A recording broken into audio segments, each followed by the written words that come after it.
Daily life in the Dark Ages was lived under a heavy cloud of dread. A cough, a fever, even a poor harvest.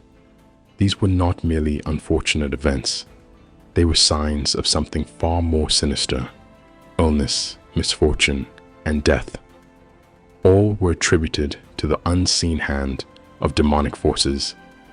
In this age of fear, few escaped the chilling touch of the supernatural.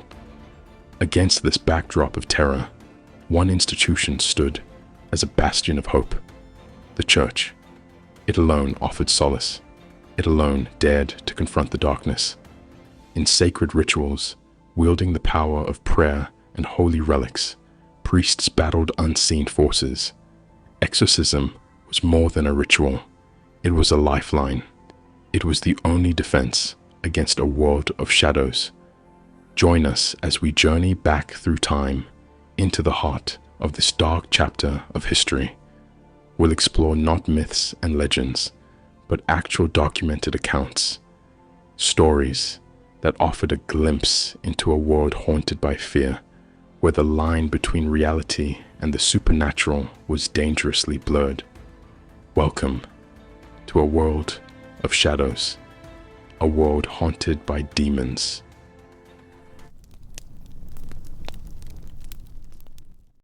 In the 6th century, within the heart of the spiritual turmoil, rose a beacon, Benedict of Nursia, a man of unwavering devotion and remarkable vision.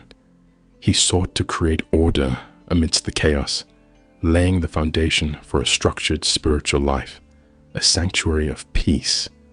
This was the birth of Benedictine monasticism, a tradition that would forever shape the spiritual landscape of Europe. His monasteries became havens, centers of prayer and learning, spreading Benedict's influence far beyond the monastery walls. But even within these sacred walls, darkness could find a foothold. The story is recounted in Pope Gregory the Great's Dialogues, the tale of a monk consumed by rebellion and defiance, unwilling to submit to the order of his abbot.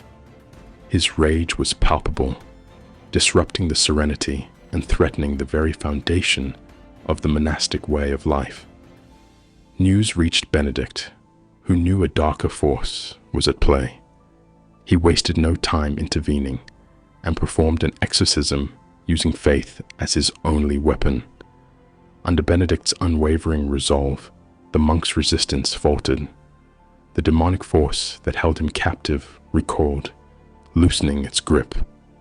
Gradually, tranquility returned to the troubled monk's eyes. The transformation was complete. The once defiant monk, freed from the grip of demonic influence, knelt before Benedict, a stark symbol of the power of faith, a lesson not lost within monastic life, one learned and remembered. Prayer and obedience combined are cornerstones to true spiritual liberation. The story of Saint Benedict's exorcism served as more than just a tale. It was a moral compass, a guide, highlighting the core values of discipline, humility, and the power of true devotion in the face of spiritual darkness. This is the essence of the Benedictine legacy that spread monastery by monastery, influencing not just the Dark Ages, but leaving an indelible mark on Christianity for centuries to come.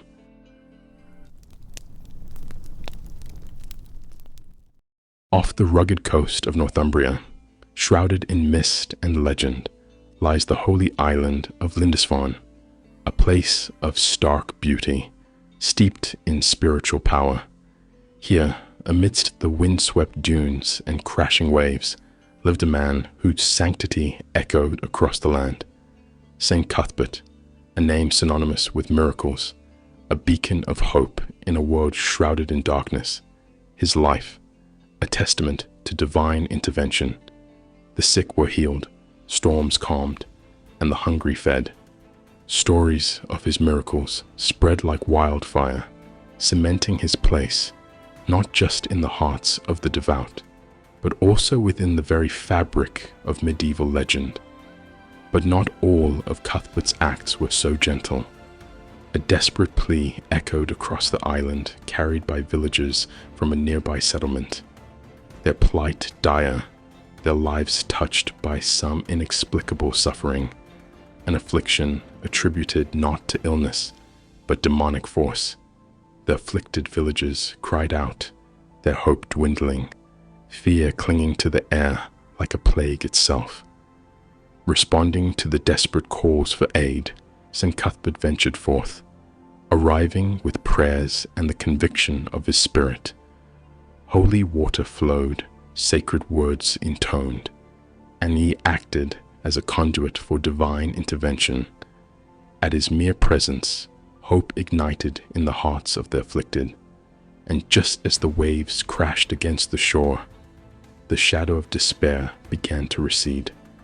Cuthbert left the village no longer tormented, health restored, and demons banished. In that era, saints served as beacons, emissaries not only to God, but from Him, holding the key between suffering humanity and the boundless power of the divine. His name still whispers in the wind, echoing still across the shores of Lindisfarne, the island touched by light and sanctity. Here, on this sacred ground, miracles became part of life, cementing Cuthbert's sainthood in both story and belief.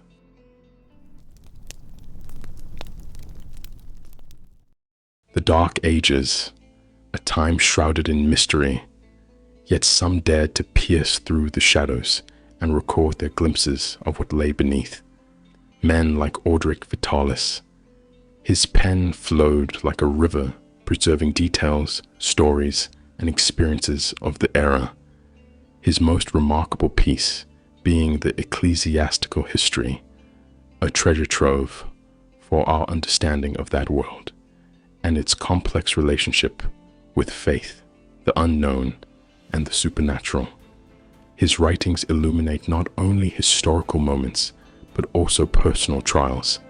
Take, for example, the noblewoman ravaged by unseen forces, twisted and tortured, a family distraught by an affliction that defied logical explanation, not sickness nor injury, but a deeper, more sinister force tormenting a soul from the unseen realm of evil.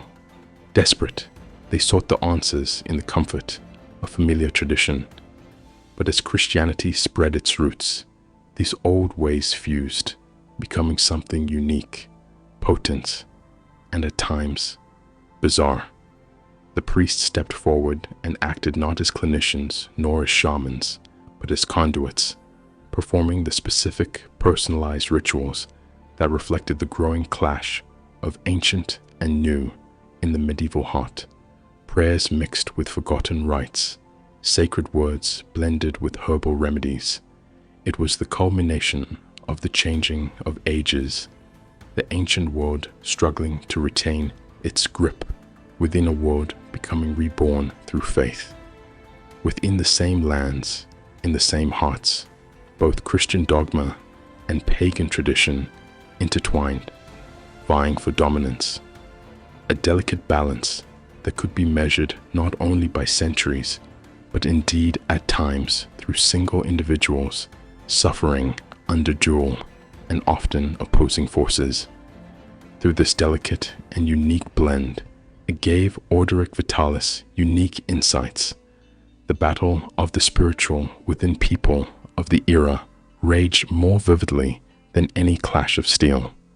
Through these words recorded by Vitalis, we glimpse not only the ritual, but also the profound power of belief during the medieval times. The relief that washes over her family serves as stark reminder how intertwined religion and community were during that time, and how these very words transcend those ages, to remind us even today about how our ancestors understood not only each other, but also that realm just beyond, that of the spiritual, the supernatural, a world Orderic Vitalis invites us to glimpse from within the safety of his written words.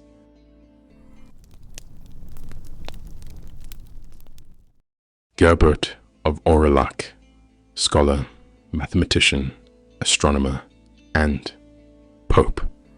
His name resonated throughout the Dark Ages as a man of immense intellect. Whispers followed him, tales of forbidden knowledge and dark dealings. These rumors wove a tapestry of legend and would ultimately transform him into a figure as fascinating as he was controversial. Attributed to Gerbert, a text emerges from the shadows of history known as the Gerbertinum. This manual, more than simple words and illustration, acts as a chilling user's guide for dealing with demonic activity, formalizing the rites, cementing how exactly to perform the exorcisms for maximum efficiency. Within its pages, demonic influences are meticulously categorized, each with a corresponding ritual, a specific countermeasure designed to banish its particular darkness back to the shadow realm. The Gerbertinum reflects a changing world where simple belief and good intention weren't enough. They needed specific and prescribed means to deal with evils both seen and unseen.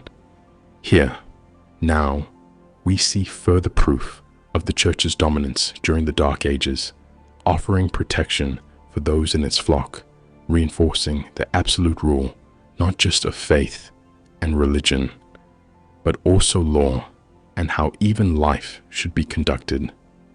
Armed with this standardized exorcism methodology, priests across Europe became the vanguards against the darkness. The Gerbertinum served to cement their place. The Gerbertinum stands not alone, but as one of numerous texts on this battle of dark versus light, offering us today an irreplaceable glimpse into our past, into a world grappling not only with the meaning of belief, but how that very faith should be implemented in daily life.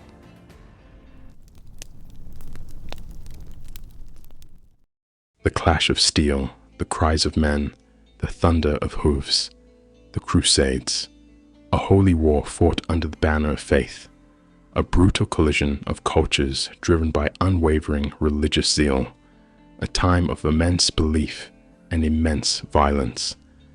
In such an atmosphere, evil lurked, ready to corrupt even the most pious heart. One such heart belonged to Hugo the Knight, fresh from the bloody fields of the East. His steps now weary, the spark from his eyes gone, as he attempted to return home, not as soldier, but human. The Crusades may have ended geographically, but they festered still in Hugo's tortured mind.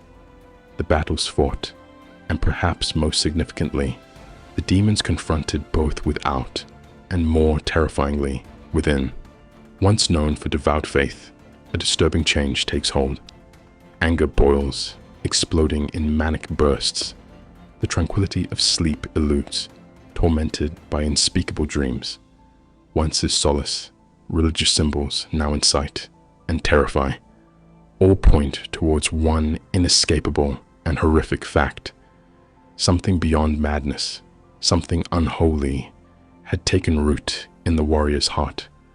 In a sacred dance of faith and fear, priests move quickly, the air thick with ancient Latin incantations, holy relics gleaming under candlelight. But was it ritual or desperation?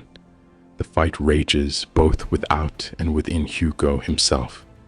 Though he stands there silent, still Hugo's pain lingers.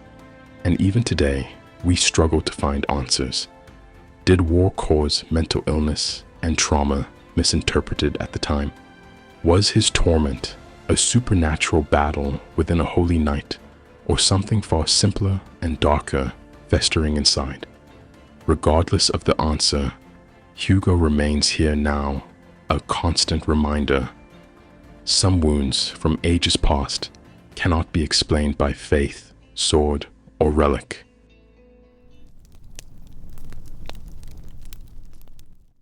The year is 1346. a shadow descends upon Europe, a plague of unimaginable proportions. The Black Death, its touch, a death sentence. Villages deserted, cities transformed into tombs.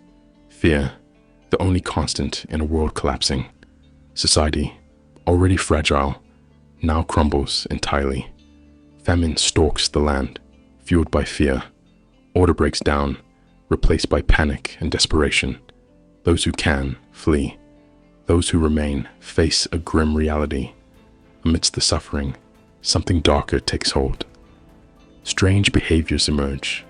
Convulsions, hallucinations, and ravings, easily attributed to an evil far older than the disease itself. Was this merely the effects of sickness, the ultimate symptom, or proof of something more sinister? Had the plague opened a doorway, allowing demons to walk the earth?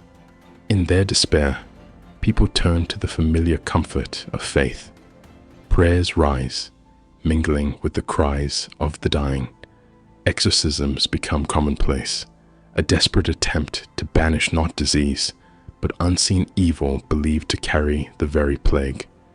In a world teetering on the brink, any answer, even a supernatural one, held power. The Black Death, a tragedy of epic proportions, it not only decimated a population, it intensified the ever-present dread of supernatural. It revealed a fundamental truth of humanity, our willingness to turn to what we fear the most in the face of the unknown.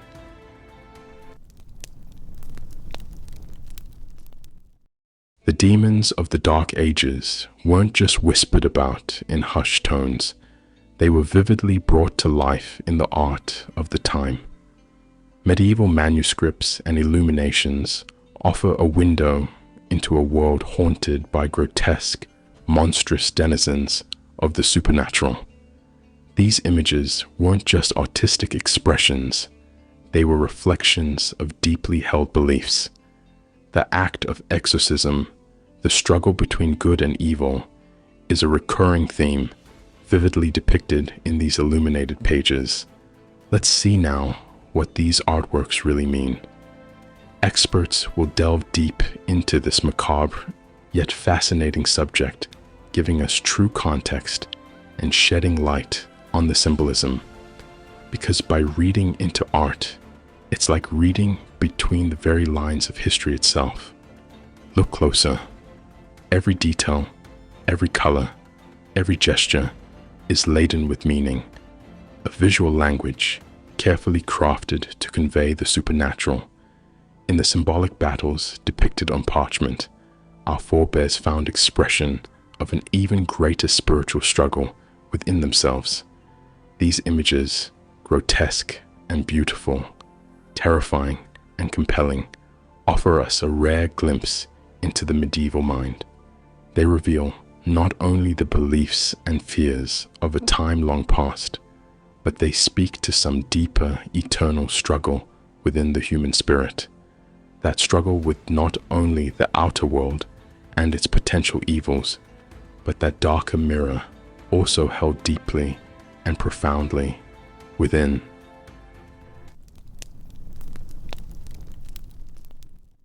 We've journeyed through the shadowy landscape of the Dark Ages, exploring a world where belief and fear intertwined, a time when demons lurked not just in the darkness, but in the very fabric of daily life, a time of both fervent faith, but also consuming superstition. How did our ancestors truly understand their health during that time? Rich or poor, noble or peasant, all shared a world of uncertainty, a vulnerability to forces beyond their control. In their eyes, illness and calamity transcended human boundaries and simple science. We must ask, do their reactions, recorded for us to find, offer us a reflection back upon ourselves? How would we face those very dilemmas today? How far have we truly advanced beyond our ancestors? Do we simply label those fears in modern explanations? Are there demons, our demons also? Though centuries have passed, the shadows of fear and superstition still linger.